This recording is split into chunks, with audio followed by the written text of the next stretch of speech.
14 जुलाई को श्रीहरिकोटा से इसरो अर्थात इंडियन स्पेस रिसर्च ऑर्गेनाइजेशन द्वारा मिशन चंद्रयान 3 लॉन्च किया गया।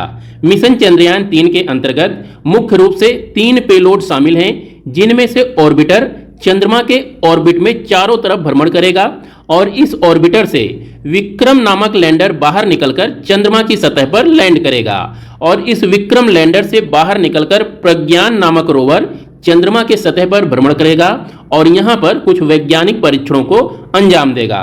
चंद्रयान 3 मिशन का मुख्य उद्देश्य चंद्रमा की सतह पर विक्रम लैंडर द्वारा सुरक्षित और सॉफ्ट लैंडिंग का प्रदर्शन करना, प्रज्ञान रोवर को चंद्रमा पर घूमते हुए प्रदर्शित करना और वैज्ञानिक प्रयोगों का संचालन करना है। बात कर लेते हैं इसरो के बारे में। तो इसरो की स्थापना 15 अगस्त 1969 को की गई थी। यह भारत की प्रमुख स्पेस एजेंसी है तथा इसका हेडक्वार्टर कर्नाटक के बेंगलोर में अवस्थित है। यहां पर ध्यान दीजिएगा कि इस समय इसरो के 2 स्पेस पोर्ट हैं जहां से सैटेलाइट्स को लॉन्च किया जाता है। इनमें से पहला और जो सर्वप्रमुख स्पेस पोर्ट है उसे सतीश धवन स्पेस सेंटर के नाम से जाना जाता है और यह आंध्र प्रदेश के श्रीहरिकोटा द्वीप पर अवस्थित है। इसके अतिरिक्त एक दूसरा थुम्बा इक्वेटोरियल रिसर्च सेंटर के नाम से स्पेस पोर्ट है जो भारत के तिरुवनंतपुरम शहर के पास में अवस्थित है। पुलिकट झील और बंगाल की खाड़ी के मध्य एक द्वीप अवस्थित है। इस द्वीप को कहा जाता है श्रीहरिकोटा द्वीप। इसी द्वीप पर भारत का space port Satish Dhawan space centre अवस्थित है। यहीं से भारत के अधिकतर सैटेलाइट्स को लॉन्च किया जाता है। उड़ीसा टीवी द्वारा भारत की पहली AI न्यूज एंकर लिसा का अनावरण किया गया। बात कर लेते हैं उड़ीसा की। तो उड़ीसा भारत के पूरब में बंगाल की खाड़ी के तट पर अवस्थित है। यहाँ की राजधानी भुवनेश्वर है तथा बंगाल की खाड़ी और पूर्वी घाटों के मध्य समतल तटीय मैदान अवस्थित हैं। इन तटीय मैदानों को उत्कल कोस्ट के नाम से जाना जाता है। उत्कल तट पे बहुत सारी नदियां प्रवाहित होती हैं। इन नदियों में जो सबसे प्रमुख नदी है वह महानदी है। महानदी उड़ीसा को उत्तरी उड़ीसा और दक्षिणी उड़ीसा में विभाजित करती है।